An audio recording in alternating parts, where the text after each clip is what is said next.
2014ला पंतप्रधान नरेंद्र मोदी आले. काय बोललो होतं त्यांनी?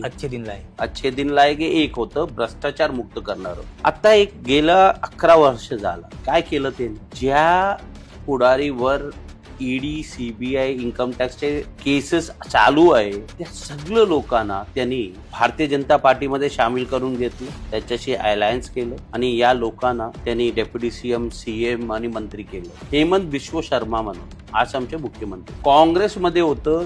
स्वतः अमित शहा तिथे जाऊन प्रेस कॉन्फरन्स घेऊन त्याच्यावर ईडीचे केसेस चालू होतं. त्याला काँग्रेसने तिकीट नाकारलं भ्रष्टाचारमुळे.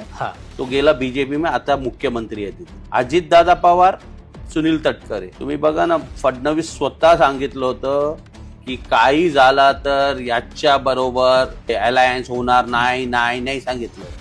आणि अजित पवार चक्की पीसिंग.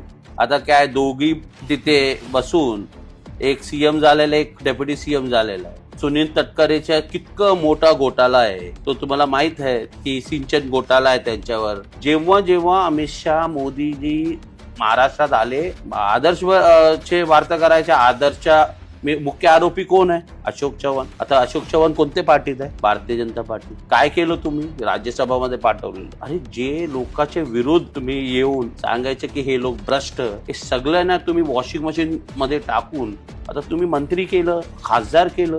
हसन मुश्रीफ यांच्यावर तर ईडीच्या नोटीसने वॉरंट होता पेंडिंग. हायकोर्टने बेल ऍप्लिकेशन फेटाळलं होतं मे मध्ये.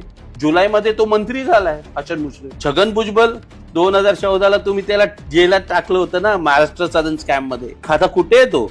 मंत्री झालेला आहे, तुमच्या सोबत बसतोय. नरेंद्र मोदी आला तर त्याला रिसिव्ह करायला जात. शरम वाटत नाही का? तो बघा आता नवाब मलिकच्या विरोधात तुम्ही केस टाकलं. कुठे आहे तू? तुमच्या बरोबर आहे. 2G स्पेक्ट्रम स्कॅम झालं. आता काय झालं 2G स्पेक्ट्रम स्कॅमच्या? 2014 से 19 दरम्यान सगळं केसेस नील झालेले. कोळसा घोटाळा होत. कोण होतं? नवीन जिंदाल. मुख्य आरोपी कोण होतं? नवीन